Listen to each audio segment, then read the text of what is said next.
여러분 반갑습니다. 오늘 하나님의 말씀은 누가복음 5장 27절을 찾겠습니다. 누가복음 5장 27절입니다.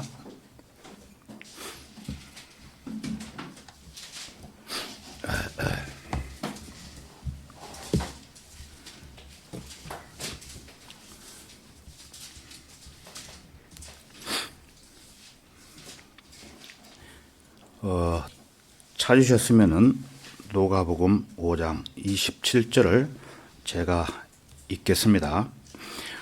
이 일이 있은 후에 주께서 길을 가시다가 세무소에 앉아 있는 네이라고 하는 한 세리를 보고 그에게 말씀하시기를 나를 따라오라고 하니. 다 같이 기도드리겠습니다. 이대하시고 자비로우신 주 하나님 아버지께 감사와 찬송과 영광을 드립니다. 죄 많은 이 세상에서 허물과 죄들로 인해 하나님을 멀리 떠나 영원히 멸망받고 지옥으로 갈 수밖에 없었던 저희들을 예수 그리스도의 보혈로 사망의 권세에서 구원해 주시고 저 하늘에 썩지 않고 더럽지 않고 세잔하지 않는 하늘에 복된 산 소망을 마련해 주시고 그곳에서 영원히 살 수 있도록 우리에게 특권을 선물로 주시는 애 감사합니다. 주님, 이 시간에 진리의 말씀들을 강론할 때 저를 주님의 영으로 충만케 채워주시고 진리의 말씀을 경청하는 모든 회중들에게도 지각을 열어주셔서 조명받을 수 있도록 역사해 주옵소서. 모든 시종을 주님께 의탁합니다. 어떠한 악의 세력으로부터 방해받지 않도록 우리의 마음과 생각까지도 주님 주관해 주옵소서. 모든 것을 감사드리며 우리를 구원해 주신 주 예수 그리스도의 이름으로 기도하옵나이다. 아멘. 본문 말씀을 다시 보시면은 이 일이 있은 후에 주께서 길을 가시다가 세무소에 앉아 있는 네이라고 하는 한 세리를 보고 그에게 말씀하시기를 나를 따라오라고 하니. 나를 따라오라고 하니. 누구를 따라오는 겁니까? 맞죠. 네이라고 하는 한 세리에게 그리스도를 따르라는 이렇게 예수님의 말씀입니다. 그래서 오늘 설교 제목은 그리스도를 따르라. 그리스도를 따르라. 이렇게 설교를 하려고 합니다. 자, 그러면은 한 구절 더 보겠습니다. 누가복음 9장 57절로 한번 가보겠습니다. 몇 장 뒤로 넘기시면 되겠죠. 9장 57절입니다. 9장 57절 제가 읽겠습니다. 그들이 길을 가고 있을 때 어떤 사람이, 여기에 나오는 어떤 사람은 서기관입니다. 어떤 사람이 주께 말씀드리기를 주여, 주께서 어디로 가시든지 내가 따르겠나이다 라고 하니. 순종적인 그리스도인은 그리스도께서 어디로 가시든 그것으로 따라갑니다. 뒤돌아보거나 주저하는 법이 없어요. 그리스도인의 삶의 지도에는 어떤 곳이든 간에 늘 순종이라는 표시판이 서 있습니다. 그리스도인이 발을 디디는 곳 중에는 순탄한 장소도 있습니다. 예수께서는 제자들 데리고 한적한 곳으로 가셨습니다. 그들은 주님을 따라가서 그분께 배웠어요. 그리고 그들은 우리 구주 앞에서 쉼을 즐겼습니다. 또 가다 보면 몹시 거친 지역도 있겠죠. 극심한 장애물들이 걸리적거리며 우리를 방해하는 곳입니다.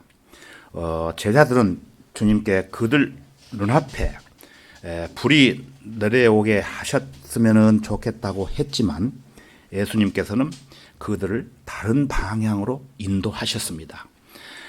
우리는 삶에서 울퉁불퉁한 지역을 지나가야 할 때가 있습니다. 그러자면 수많은 어려움이 또 뒤따르는 것입니다.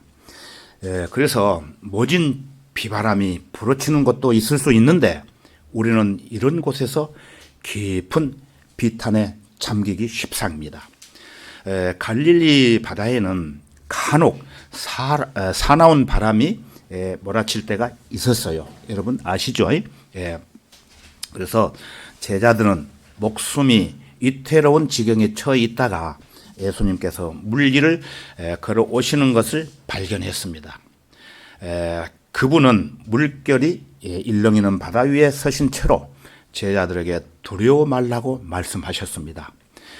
거듭 말씀드리지만 그리스도인은 자신의 삶 곳곳에 주님께 기꺼이 순종을 해야 합니다. 그 삶 속에서 주님께 기꺼이 순종을 해야 된다는 말씀입니다.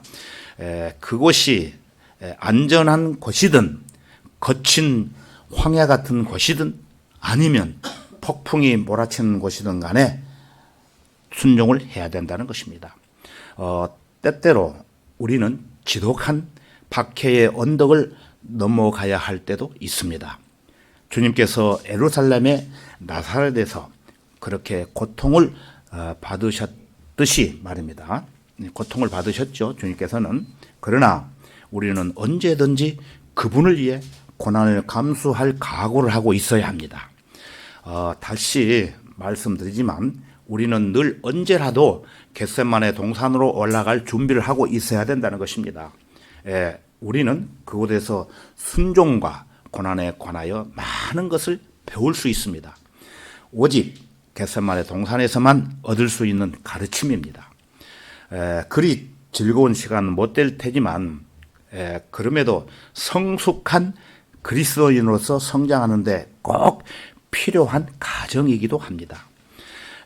우리는 또한 갈보리라고 불리는 언덕에 올라가서 구주께서 죽으시는 장면을 똑바로 바라보아야 합니다.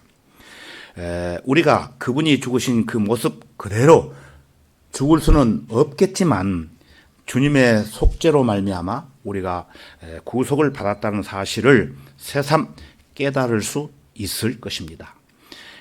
그리하여 우리는 주님께서 늘 우리 곁에서 동행해 주신다는 사실에 큰 기쁨을 느끼게 되는 것입니다.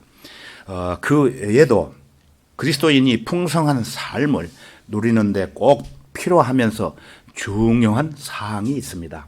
바로 자아를 죽이는 것입니다. 여러분 자아라는 설명을 전에 다녔던 교회에서 많이 들어보셨을 것입니다. 자아를 죽이는 것입니다. 십자가는 우리가 이 절대적인 진리를 기꺼이 붙들게 만들어줍니다. 말하자면 육신을 죽이고 세상의 욕망을 멀리하며 육신으로 기우는 마음에서 돌아서게 만드는 것입니다. 우리에게는 주님이 인도하는 곳이라면 어디든지 따라가겠다는 자세가 필요합니다. 그것이 산 꼭대기든 깊은 계곡이든 육지든 바다든 상관치 않고 인도하시는 대로 기꺼이 따라가겠다는 자세가 필요하다는 것입니다. 우리가 그렇게 그분을 따른다면 우리는 좀 더 깊은 영적인 삶을 누릴 수 있는 것이고 또 우리의 주님을 위해서 좀 더 큰 일들을 이루어 드릴 수 있는 것입니다. 그리스도를 따른다는 말이 의미하는 바는 무엇이라고 생각하십니까? 첫째, 그분의 뜻에 복종하는 것입니다. 복종. 예.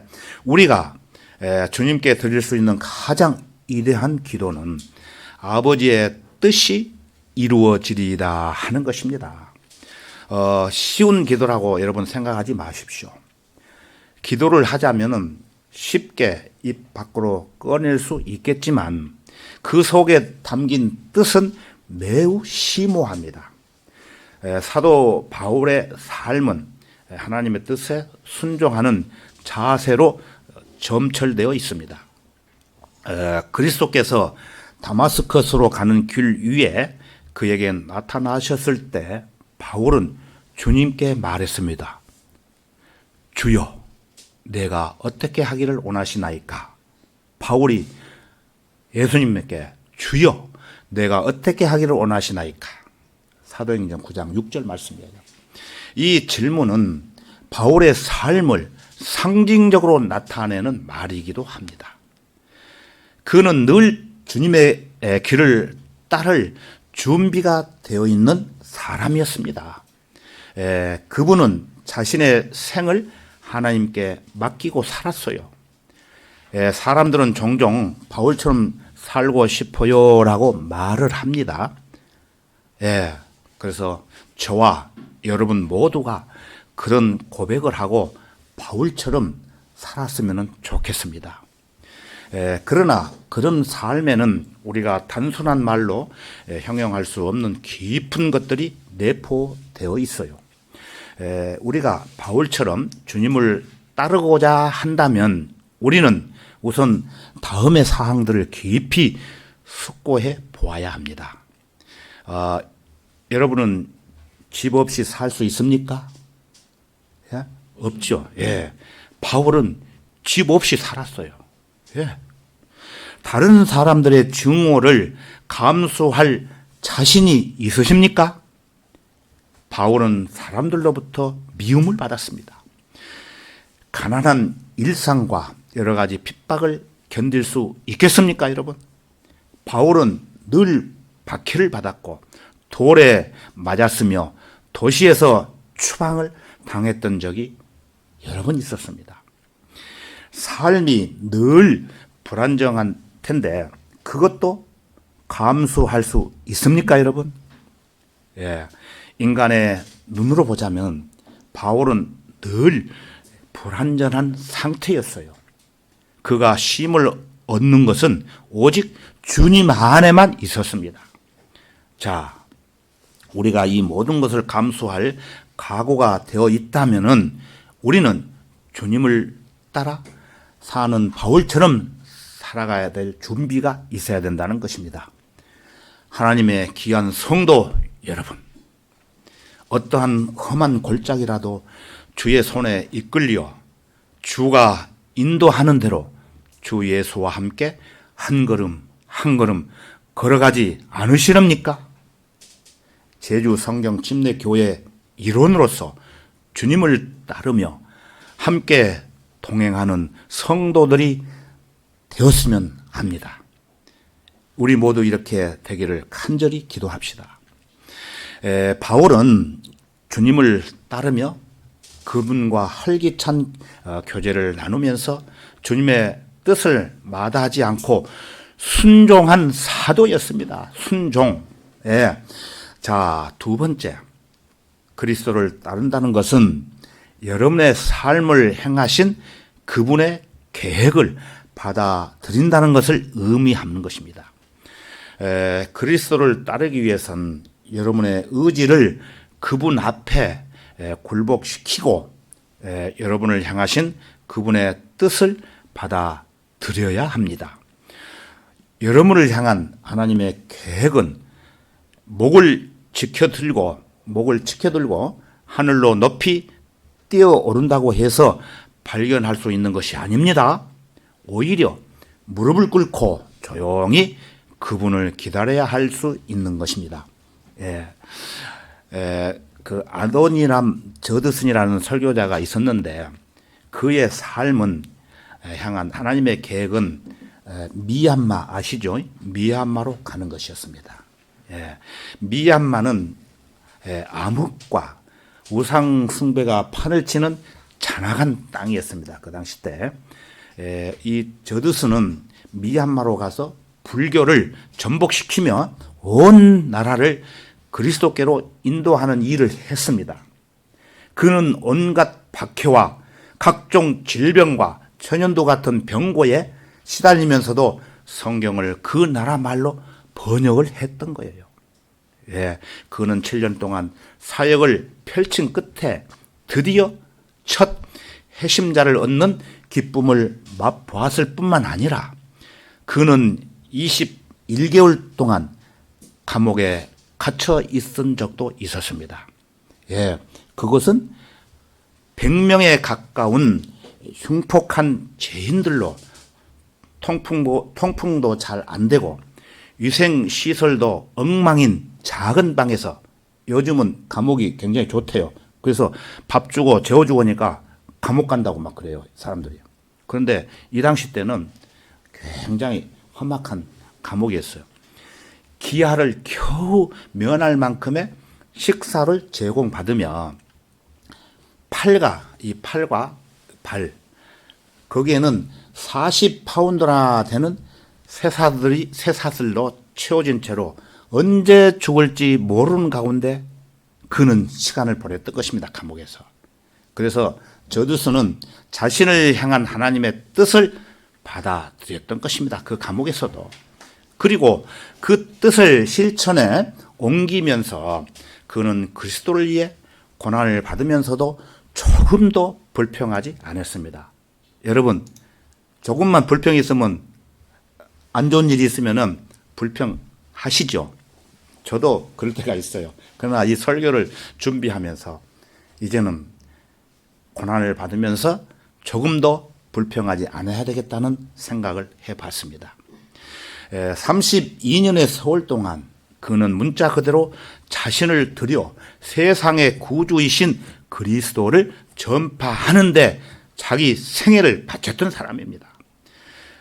그리고 보스턴에서 미얀마로 출발하기 전에 편안한 지역에 목사직을 제의를 받았으나, 돈 많이 주고 목사직을 제의를 받았으나 그는 미얀마로 가지 않겠다고 거절했어. 미얀마로 가겠다고 거절하고, 그는 자신을 온전히 구주께 드리고 하루하루 주님의 인도하심을 받았던 사람입니다. 오랜 고난과 고통의 세월을 보낸 뒤 그는 아프리카에서 죽었습니다. 그리고 어떤 목표를 향한 끈질긴 진념과 장애를 두려워하지 않는 용기와 어떤 고난도 기꺼이 감수할 각오가 되어 있던 사람입니다. 다른 이들이 실패하고 낙오해 가는 동안 홀로 자신의 길을 지킬 수 있는 이는 바로 어떤 고난도 기꺼이 감수할 각오가 되어 있던 사람입니다. 브리스톨의 조지 물러라는 사람은 자신의 생을 향한 하나님의 뜻을 받아들였을 때 그것은 5개의 대형 고아원을 유지시키고 또 기독 도서관을 운영하며 수백 명의 선교사를 해외로 파견하고 12만 명의 사람들을 자신의 학교에서 가르치는 1등을 마다하지 않았어요.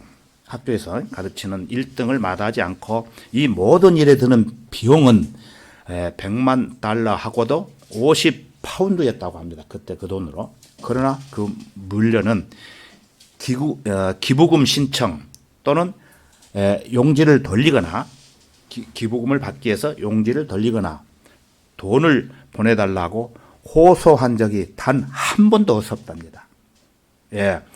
역사에 나오면 있습니다. 이런 내용들이 제가 지어낸 말이 아닙니다. 이것은 이 세상에 존재한 설교자들 중 가장 위대한 설교자의 한 명인 D.L. 무디가 사역을 처음 시작할 때의 이야기입니다.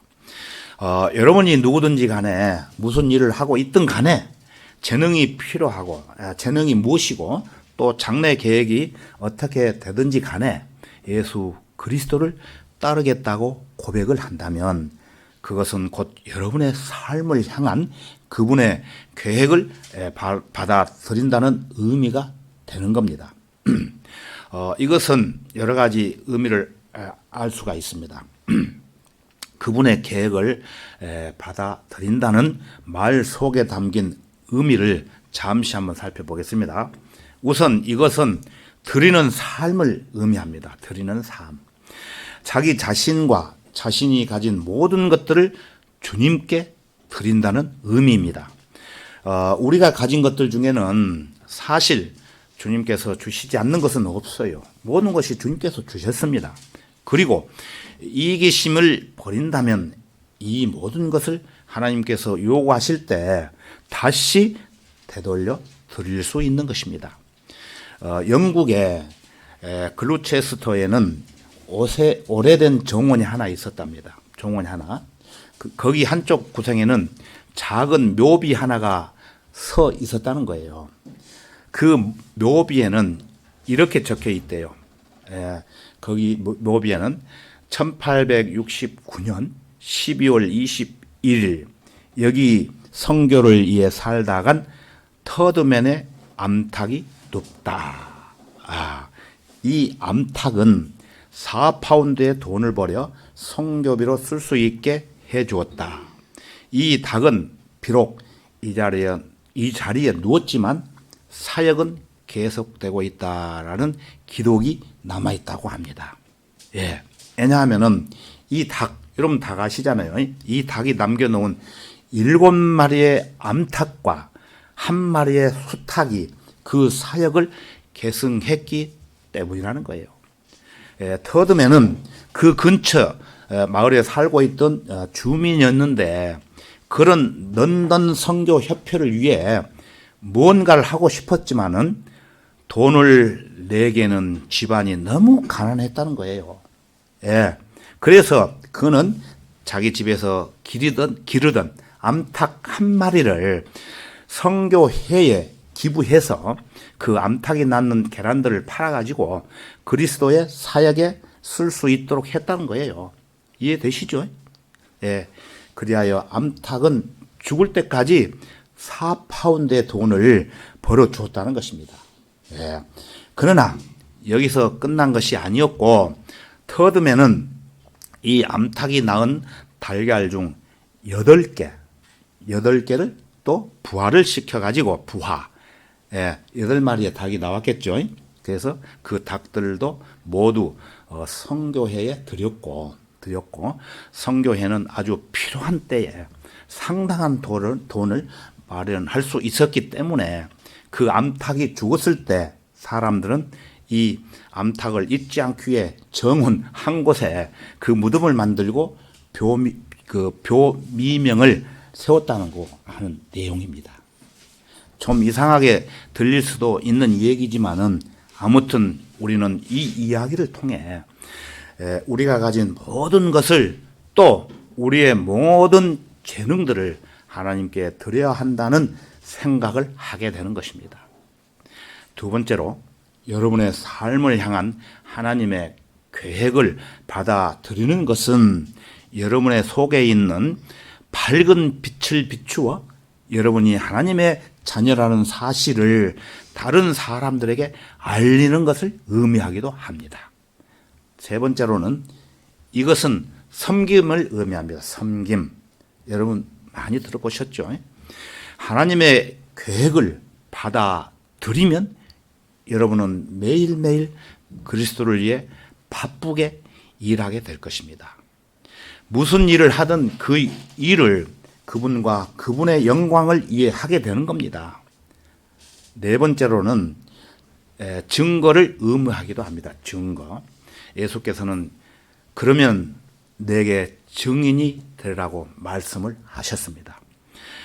우리의 임무는 다른 사람들에게 주님을 증거하는 것입니다. 이 일에 관한 한 그리스도인은 똑같은 부르심을 받은 사람입니다. 저나 여러분이 똑같은 부르심을 받았던 것입니다.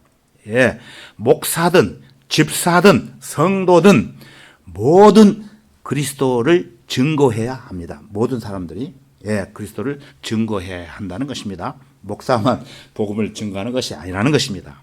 예, 예수님을 따르는 사람이라면 우리의 삶을 향한 그분의 계획을 자연스럽게 받아들일 수 있는 것입니다. 예, 어리석은 자가 되지 마십시오.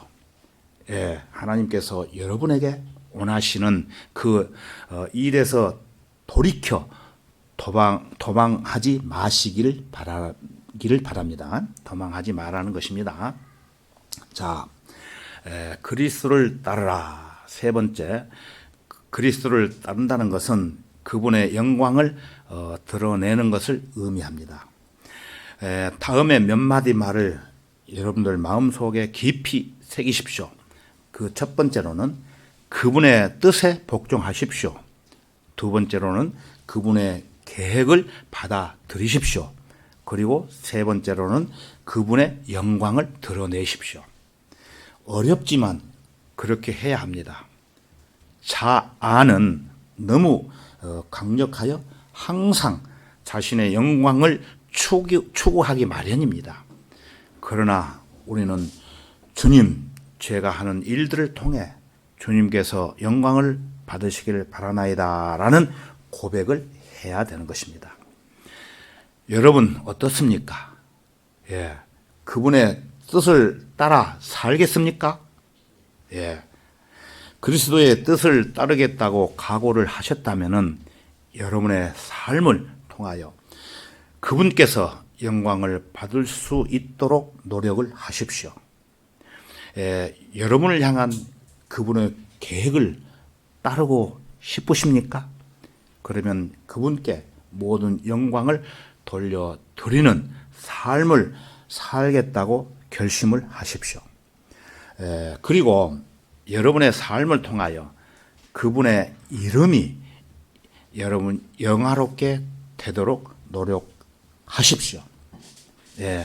사도행전 12장에 헤롯 왕의 이야기가 나옵니다.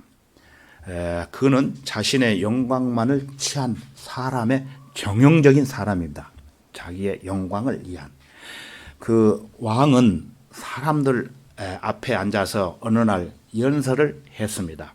그러자 사람들 사이에서 저것은 신의 음성이지 사람의 음성이 아니다라고 하는 말이 나왔다는 거예요. 그 뒤로 그는 어떻게 되었습니까? 성경은 말씀하십니다. 우리 다 같이 사도행전 12장으로 한번 가보겠습니다. 사도행전 12장 22절을 보겠습니다. 12장 22절부터 23절까지 제가 읽어보겠습니다. 12장 22절부터 23절입니다.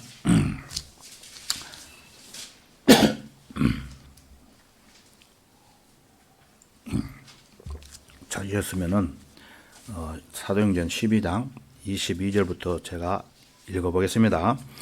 사람들이 예치기를 저것은 신의 음성이지 사람의 음성이 아니다라고 하니 그때 즉시 주의 천사가 그를 치더라. 이는 그가 하나님께 영광을 돌리지 아니하였기 때문이라. 그리하여 벌레들이 그를 먹으니 그가 숨을 거두더라. 개역성경에는 벌레가 아니고 충이라고 나와요.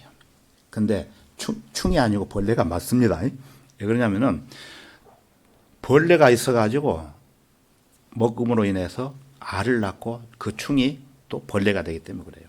그래서 한여름에 배탈이 나서 약도 사 먹을 수도 없는 어느 시골 동산에 누워 있노라면은 음식을 먹지 못함으로 인해 힘이 없어져서 기진맥진함으로 벌레들이 자기 몸에 달라붙어 수많은 알을 까고 번식함으로 인해 어떻게 되겠습니까? 삼식간에 순간적으로 몸에 흔적은 오간데 없고 뼈만 남기고 결국은 죽어가는 것입니다. 네.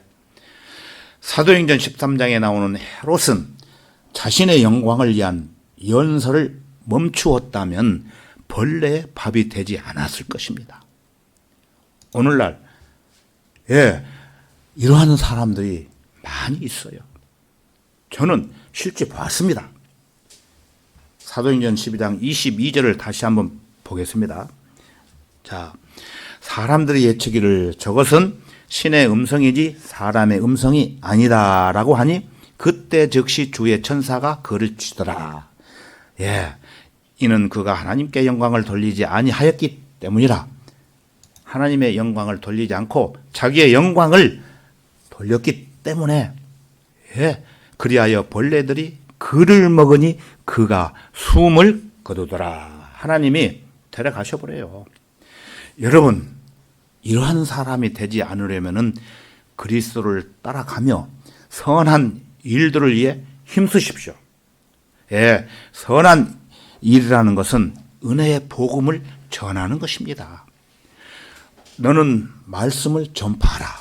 때를 얻든지 못 얻든지 항상 대비하라고 디모데후서 4장 2절에서 말씀을 하셨습니다.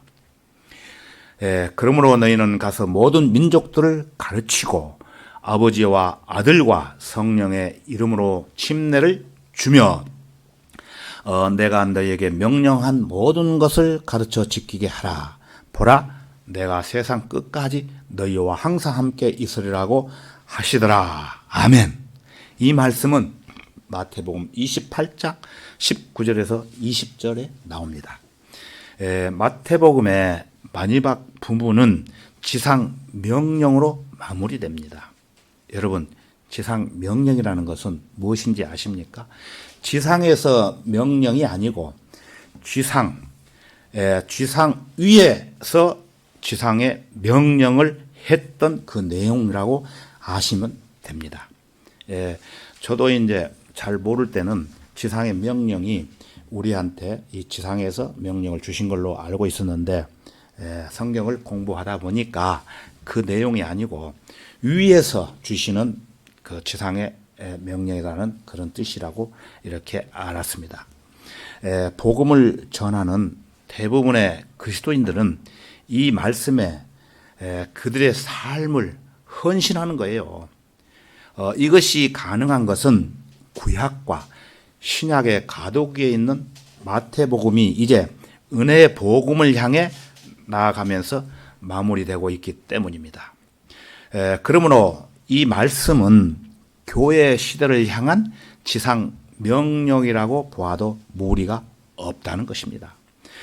그러나 카톨릭이나 개혁주의자들은 이 위임 사항을 그대로 받아들여 복음 전파를 하기보다는 학문적으로 가르치기만 하였고 예수 그리스도께로 혼을 이겨오는 구령을 하기보다는 침례, 아까 오전에 성경부 했죠. 개혁에는 세례를 줘 교인으로 만들었던 겁니다. 다시 말해서 그들은 사람들을 회심시킨 것이 아니라 개종시켰던 거예요. 더욱이 그들은 이 말씀을 지상 명령으로 받아들이면서도 침례는 주지 않고 물뿌리는 세례를 줌으로써 주님의 명령을 크게 무시했던 것입니다. 마태복음 28장 19절에 보면은 모든 민족을 가르치고 주님의 명령을 전파하는 대상이 모든 민족이라는 것입니다. 민족의 복수 형태로 쓰였을 때 그것은 이방인을 말한다는 사실은 명확합니다. 이 민족들은 항상 이스라엘 민족을 제외한 이방 민족들이기 때문에 여기에 전파되는 복음은 이방인들에게 전파되는 무슨 복음이죠? 맞습니다. 은혜의 복음이라는 것입니다. 그런데 이 은혜의 복음을 잘 모르고 지금 복음을 전파하는 그 교단에서는 천국 복음이라고 굉장히 유명한 목사들이 이렇게 얘기를 해요. 이것은 성경을 나누어서 공부를 안 하고 모르기 때문에 천국 복음이 뭔지, 은혜 복음이 뭔지, 대환란에서 일어나는 복음이 뭔지 모르기 때문에 이 사람들은 다 헷갈려가지고 천국 복음이라고 그래요. 은혜 복음을. 예. 아버지와 아들과 성령의 이름으로 침례를 주며, 여기서 명령되는 침례는 아버지와 아들과 성령의 이름으로 주어지는 침례를 말하는 것입니다. 이 침례는 이방인들에게 주는 침례로서 유대인에게 주는 침례와는 구별되는 것입니다. 예, 유대인들이 그들의 왕을 거부하고 십자가에 처형한 후, 유대인들이 누구를 거부했습니까? 예수 그리스도. 거부하고 십자가에 처형한 후 베드로가 그들에게 회개를 전파했을 때 그들은 자기들의 죄를 깨닫고 침례를 받아야 했는데, 그 침례는 예수님의 이름으로 받는 침례였습니다. 사도행전 2장 38절에 기록이 되어 있어요. 그리고 사도행전 19장 5절에서는 바울은 에베소에서 어떤 제자를 만나 그들에게 주 예수의 이름으로 침례를 줬는데, 그들이 이미 요한의 침례를 받은 상태였다는 것을 볼 때 그들은 분명히 유대인들이었습니다. 그들은 자기의 메시아를 죽인 책임이 있기 때문에 그분의 이름으로 침례를 받아야 되는 겁니다. 그러나 이방인들, 우리는 이방인들이에요. 아버지와 아들과 성령의 이름으로 침례를 받습니다. 주목할 것은 주님의 새 인격에 대한 이름이 언급되어 있음에도 그 이름은 아들들로, 즉 복수로 되어 있지 않고 단수로 되어 있다는 사실을 또 잊지 마십시오. 복수와 단수. 이것은 삼위일체를 증명하는 또 하나의 예증인데, 새 인격에서 함께 계셔도 한 이름으로 제시된다는 것입니다. 또한 새 인격은 각각 같은 이름을 가지는데 그것은 주이십니다. 주 하나님. 주. 아버지의 이름이 주라는 것은 구약의 수백 구절들이 증명하는 바이고, 또 아들의 이름이 주라는 것도 신약에서 무수히 발견되고 있으며, 성령의 이름이 주라고 말씀하시는 것도 고린도후서 3장 17절에 가서 보면은 이제 주는 그 영이시니 주의 영이 계신 곳에는 자유가 있느니라고 말씀을 하심으로 인해 성령께서도 주라는 이름을 가지셨습니다. 그러므로 아버지와 아들과 성령의 이름으로 주는 침례는 주의 이름으로 주는 침례와 같은 것입니다. 사도행전에서 이방인들에게 침례를 주었을 때 그들은 주의 이름으로 침례를 받음으로써 마태복음 28장 19절을 실행하게 되었던 것입니다. 그러므로 이 명령은 교회 시대에 전파되는 은혜의 복음의 명령이라고 볼 수 있다는 것입니다. 이처럼 그리스도를 따른다는 것은 그분의 영광을 드러내는 것을 말씀하시는 것입니다. 사도 바울은 그가 생을 마감할 즈음에 기록한 하나님께 영광을 돌리는 그의 모습을 발견할 수가 있습니다. 자, 그러면 우리 다 같이 디모데 후서 4장으로 한번 가보겠습니다. 디모데 후서 4장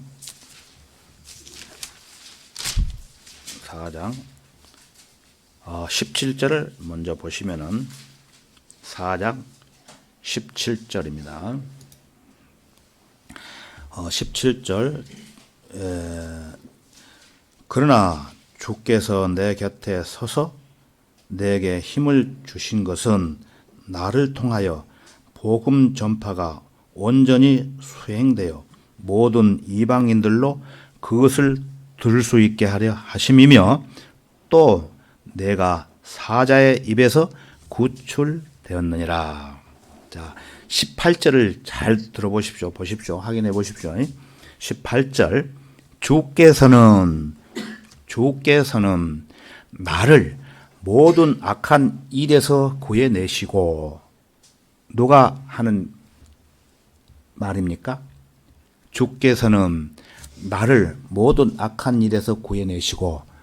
예, 사도 바울이 이 얘기를 하는 것입니다. 우리에게도 이제 해당이 됩니다만, 그의 하늘나라에 이르기까지 나를 보호하시리니 영광이 그분께 영원 무궁토록 있기를 원하노라. 아멘. 예, 여기 다시 설명을 드리면은 그의 하늘나라에 이르기까지 나오죠. 근데 개역 성경에는 하늘나라가 아니고 천국. 예, 나를 보호하리니. 그러니까 이 사람들이 헷갈려요. 하늘나라가 뭔지, 천국이 뭔지. 그래서 그의 하늘나라에 이르기까지 우리가 구원받으면은 하늘나라에 이르게 되는 것입니다. 천국이 아니에요. 천국은 예수님이 이 땅에 오셨을 때 그 십자가에 돌아가심으로 인해서 연기된 상태예요. 그래서 그 천국이라는 것은 천년 왕국 때에 다시 오는 거예요. 예. 바울은 이런 말로 편지를 뱉습니다. 예. 사랑하는 성도 여러분, 죄로 어두워져 가는 이 세상에서 힘들고 고단하지만 얼마 안 있으면은 우리 성도들에게 반드시 찾아오시는 주님을 만나 뵈게 될 것입니다. 구원 받아야 주님을 만나 뵈는 것이에요. 예, 구원 안 받은 사람들은 주님을 만나 뵙지를 못합니다. 그래서 우리가 들림 받을 때 구원 받은 사람들은 눈 깜짝할 순간에 셋째 하늘로 올라가게 됩니다. 그러나 구원 받지 않는 사람은 이 땅에서 고생을 하다가 결국은 구원을 받지 못하면은 지옥으로 가는 것입니다. 그 지옥의 무서움을 모르기 때문에 구원 받으려고 생각을 안 해요.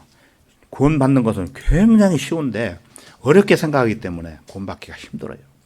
예. 그때까지 죽든지, 주님 오시는 그때까지 죽든지 살아있든지 어찌 되었든 간에 우리 성도들은 이 허망하고 차가운 세상을 떠나 하늘나라에 이르게 될 것이며 그곳에 계신 하나님께서 우리의 눈물을 닦아내시며 다시는 사망이나 슬픔이나 울부짖음이 없고 고통도 없는 곳에서 구원받은 사랑하는 성도들과 함께 영원히 살게 될 것입니다. 그때까지 우리 모두가 하나님의 영광을 위하여 어떠한 역경과 고난과 어려움이 있을지라도 참고 견디며 그리스도를 가까이 따라가는 성도들로서 최선을 다하는 하나님의 귀한 자녀로 부족함이 없도록 주님의 몸된 교회 안에서 하루하루를 주님과 함께 동행하시기 바랍니다. 다 같이 기도하겠습니다. 주님, 참으로 감사합니다. 오늘도 변함없이 구속함을 받은 주님의 귀한 자녀들이 최상의 경배를 드릴 수 있도록 인도해 주셨고, 또한 진리의 말씀들을 통해 이 세상 살아가는 동안 주님께서 인도하시는 길이라면 우리의 육신을 죽이고 세상의 욕망을 멀리하며 그것이 육지든 바다든 어떠한 험한 골짜기에서 역경과 고난이 있을지라도 오직 주님 한 분만으로 만족하며 주님의 영광을 위해 그 뜻에 따라 순종하며 복종하며 주님을 섬기며 최선을 다해 살아가겠다는 고백과 각오를 다짐하는 시간이 되었습니다. 주님의 뜻대로 선하게 인도해 주실 것을 믿으며 하늘나라에 이르기까지 우리 모두를 지켜 보호해 주시는 주 예수 그리스도의 이름으로 기도하옵나이다. 아멘. 네, 찬송가 한 장 부르겠습니다. 찬송가 342장입니다. 342장.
오전 예배 마치겠습니다.